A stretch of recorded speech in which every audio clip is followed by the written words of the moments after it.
Good morning, student. Once again, welcome to the class. Yesterday we have learned in this passage. तर या पॅसेजमध्ये आपण येस्टरडेच्या पॅसेजमध्ये आपण बघितलं की जो बर्टी नावाचा मुलगा होता तो आणि त्याच्या आईने हिलच्या खाली येऊन त्या हैनापासून त्या छोट्याशा व्हाईट लॉयनला वाचविलं, त्याच्यापासून त्याचा बचाव केला. आणि त्या दोघांनी मिळून जो चिखलाने भरलेला जो क्यूब होता त्याला घरी आणलं आणि त्याला चांगली आंघोळ करून त्याचा जो चिखल होता त्याच्या अंगावरचा तो पूर्ण त्यांनी साफ केलेला होता. आणि त्यांनी खूप स्ट्रगल केलं होतं त्या हैनासोबत. त्यांनी खूप असं लढाई केली होती, खूप स्ट्रगल केलं होतं, त्यामुळे तो खूप वीक झालेला होता. म्हणून त्या दोघांनी त्याला थोडंसं वॉर्म असं मिल्क दिलं आणि भरपूर असं खायला दिलं. आणि खाणं झाल्यानंतर त्याची छान अशी आंघोळ केली. आणि आंघोळ जेव्हा त्याची आंघोळ केली तेव्हा त्याच्या अंगावरचा जो चिखल होता, मड होता, तो निघून गेला. आणि त्या मडाखाली जो दबलेला व्हाईट अंडरनीथ होता, म्हणजे त्या लॉयन जो होता तो व्हाईट कलरचा होता. तर त्या चिखल त्याच्या अंगावर असल्यामुळे तो चिखल साफ केला पाण्याने, त्याची बाथ केली 5 टाइम्स. आणि नंतर मग त्यांचा विश्वास नव्हता बसत की हा व्हाईट लॉयन आहे. म्हणून तो खूप असा ओरडून आला की मी विजयी झालो, की मी ह्या लॉयनला वाचवलं त्या हैनापासून. आणि तो एक पांढरा लॉयन आहे, व्हाईट लॉयन आहे, आणि तो व्हाईट लॉयन हा माझाच आहे. आणि त्याची आईला सुद्धा त्याच्यावर विश्वास नव्हता बसत की हा व्हाईट लॉयन आहे म्हणून. तर त्यांनी त्याची 5 टाइम्स काय केली, बाथ केली, आंघोळ केली. आणि 5 टाइम्स बाथ केल्यानंतर त्यांना कळलं की हा खरोखरच व्हाईट लॉयन आहे. आणि मग त्यांनी काय केलं, खूप असं त्याला खायला दिलं आणि मिल्कसुद्धा दिलं प्यायला. आणि तो मिल्क पिल्यानंतर तो तिथेच झोपून गेला. आणि त्याचे जे फादर होते, बर्टीचे फादर, लंच टाईमला घरी आले. आणि लंच टाईमला घरी आल्यानंतर तो लॉयन तिथे झोपलेला होता. आणि ही सर्व हकीकत त्यांनी त्यांच्या वडिलाला सांगितली, बर्टीच्या वडिलाला. बर्टी आणि त्याच्या आईनी सांगितली की कशा प्रकारे त्यांनी त्या लॉयनचा त्या हैनापासून बचाव केला आणि त्याला घरी आणून त्याचं असं खूप अशा चांगल्या प्रकारे त्यांनी केअर केली. तर परंतु त्याच्या बाबांना तो लॉयन घरी राहावा असं त्याला वाटत नव्हतं. परंतु बर्टी आणि त्याच्या आईला वाटत होतं की तो लॉयन आपल्या घरीच राहावा. यासाठी त्या दोघांनी सुद्धा त्याच्या बाबाशी काय केलं, आर्ग्यू केलं. तर हा पॅसेज आपण कालच्या पिरियडमध्ये बघितलं होतं. तर कालच्या पॅसेजमध्ये आपण हे बघितलं होतं की कशा प्रकारे त्यांनी बर्टी आणि त्याच्या आईनी त्या लॉयनचा त्या हैनापासून जीव वाचविला. Bertie's father didn't seem to know quite how to reply. जेव्हा बर्टी आणि त्याच्या आईनी सांगितलं की आम्हाला हा जो व्हाईट लॉयन आहे, तो व्हाईट लॉयन आम्हाला हवा आहे आणि त्याला आम्ही घरी ठेवायचा आहे आपल्याला, तर बर्टीच्या फादर्सला त्याच्यावर काय रिप्लाय द्यावा, त्याच्यावर कशी रिॲक्शन द्यावी हे काहीच कळत नव्हतं. म्हणून ही जस्ट सेड, त्यांनी फक्त म्हटलं we shall talk about it later and then he walk out. त्यांनी म्हटलं त्याला की आपण याबद्दल नंतर आल्यानंतर आपण याबद्दल बोलूया. आणि त्याचे वडील तेथून मग निघून गेले. असं म्हटल्यानंतर they did talk about it later when Bertie was suppose to be in bed. तर बर्टीच्या बाबांनी सांगितलं त्याला की आपण आल्यानंतर या विषयावर बोलू. तर बर्टी कबूल झाला, त्यांनी गृहीत धरलं की खरोखरच बाबा आल्यानंतर आपल्यासोबत या विषयाबद्दल बोलणार आहे. म्हणून त्यांनी हे गृहीत धरलं आणि तो त्याच्या बेडकडे निघाला. ही वॉजंट दो. आता काय करायचं त्याला, ही हिअर्ड देम आर्ग्युइंग मीन्स वादावादी. तर तो बेडवर गेल्यानंतर त्याचे बाबा आणि त्याची आई या दोघांमध्ये वादावादी झाली. आणि हे आर्ग्युइंग मीन्स वादावादी त्याला ऐकायला आली. He was outside the sitting room door watching listening. His father was spacing up and down. तर त्याचे आई आणि बाबा या दोघांमध्ये जी वादावादी होत होती, ही वादावादी त्याने जी बाजूची रूम होती त्या बाजूच्या रूमच्या दरवाजाच्या मागे तो तिथे बसलेला होता आणि हे सारं तो ऐकत होता आणि तो पाहत सुद्धा होता की कशा प्रकारे ते दोघे जण आई आणि बाबा एकमेकांशी वाद घालत आहे. आणि त्याचे जे बाबा होते ते अप अँड डाऊन म्हणजे इकडून तिकडे असे फिरत होते घाईघाईने. He shall grow up you know he was saying. तर त्याचे बाबा त्याच्या आईला म्हणाले की तुला माहीत आहे की ह्या लॉयनची काय ग्रो होणार आहे, त्याची वाढ होणार आहे, हे तुला माहीत आहे, असे त्याचे बाबा त्याच्या आईला म्हणाले. You can't keep a grown lion you know that. आणि आपण ह्या ग्रोन लॉयनला म्हणजे त्याची वाढ होणार आहे आणि त्या वाढ होणाऱ्या लॉयनला आपण आपल्या घरी ठेवू शकत नाही, हे तुला सुद्धा माहीत आहे. असे त्या दोघांमध्ये काय त्या लॉयनबद्दल वाद सुरू होते. And you know we can't just throw him to the hyenas replies his mother. आणि मग या प्रश्नावर त्यांनी त्याच्यानंतर त्याच्या आईने त्यांना रिप्लाय दिला वडिलांना की तुम्हाला माहीत आहे की आम्ही या लॉयनला कशा प्रकारे त्या हैनाच्या तावडीतून बचाव करून इकडे आलेलं आहे, हे तुम्हाला माहीत आहे. He need us and maybe we need him. तर त्याला आपली गरज आहे आणि कदाचित मे बी मीन्स कदाचित आपल्याला सुद्धा त्याची गरज आहे. He shall be someone for Bertie to play with for a while.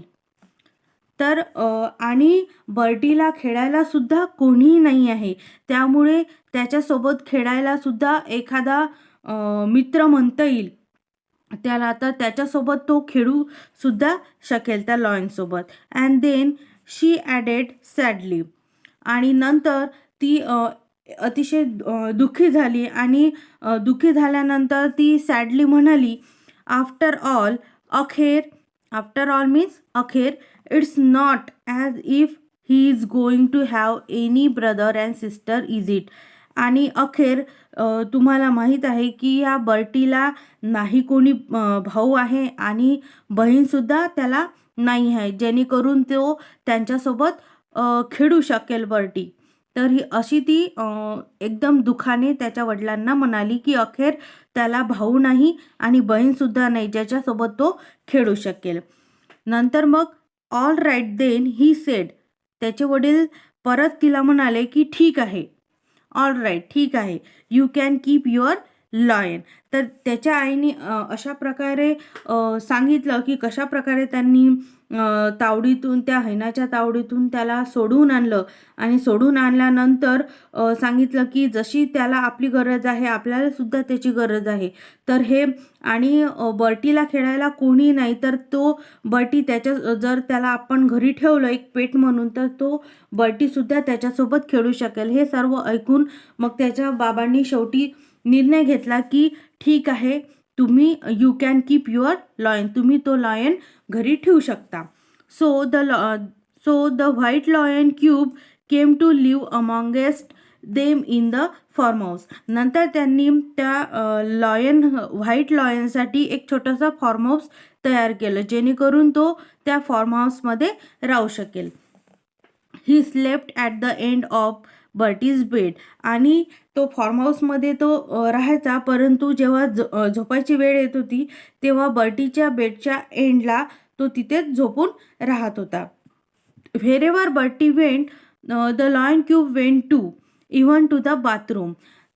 तर बर्टी जिथे पण जायचा तिथे त्याच्या मागे तो लॉयन क्यूब जायचा, अगदी बाथरूममध्ये सुद्धा तो त्याच्या मागेच जायचा. They were never apart. आणि ते दोघेही कधीही वेगवेगळे नव्हते, ते एकच होते. It was Bertie who saw to the feeding milk 4 times a day until later on when the lion cube leapt from a soup bowl.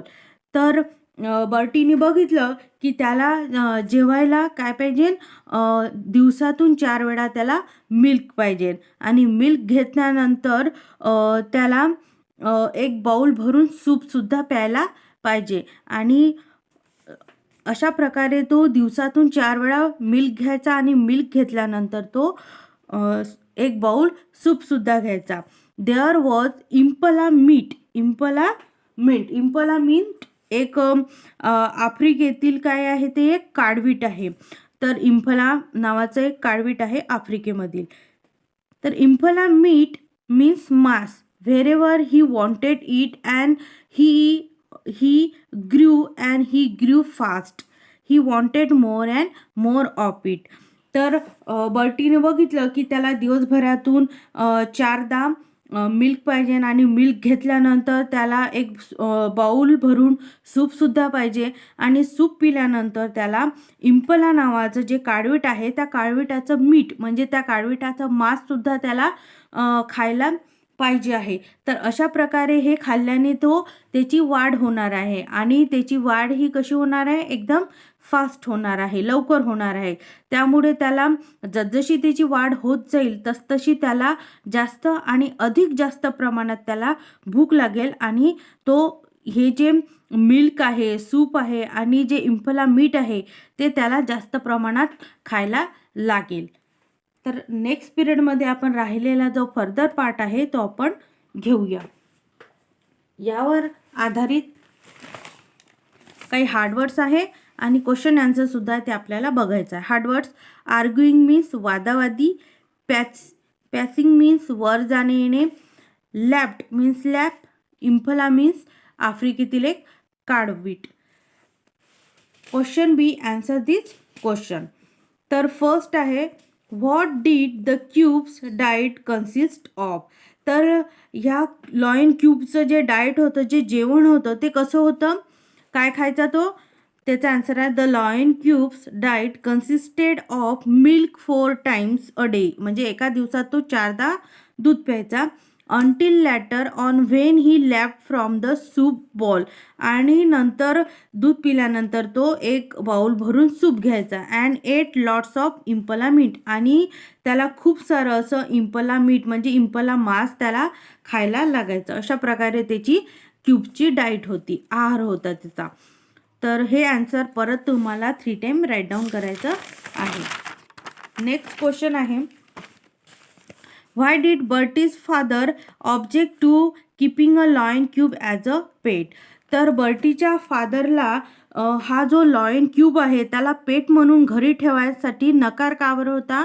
त्याचा आन्सर आहे, Bertie's father objected to keeping a lion cub as a pet as it would grow and you could not keep a grown lion in the house.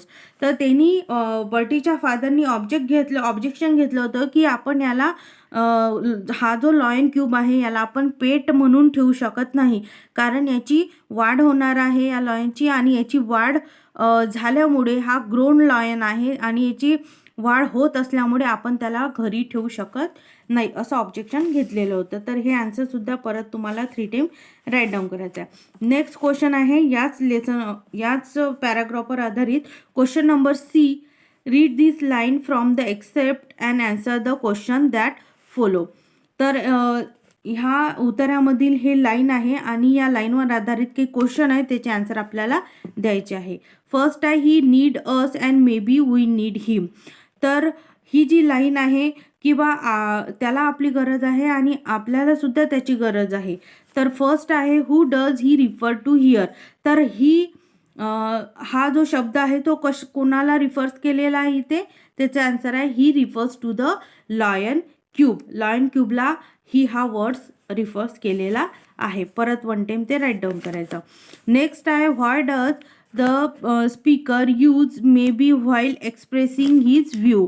तर स्पीकरनी may be हा जो शब्द वापरलेला आहे तो एक्सप्रेस कशासाठी केलेला आहे, त्याचा आन्सर आहे, Bertie's mother says maybe as she is not quite certain how to explain to her husband that the family needed the lion cub. Third आहे, did the speaker and her family really need him? Speaker आणि त्याच्या फॅमिलीला त्याची खरोखरच गरज होती का? त्याचा आन्सर आहे, Bertie and his family needed the lion cub to bond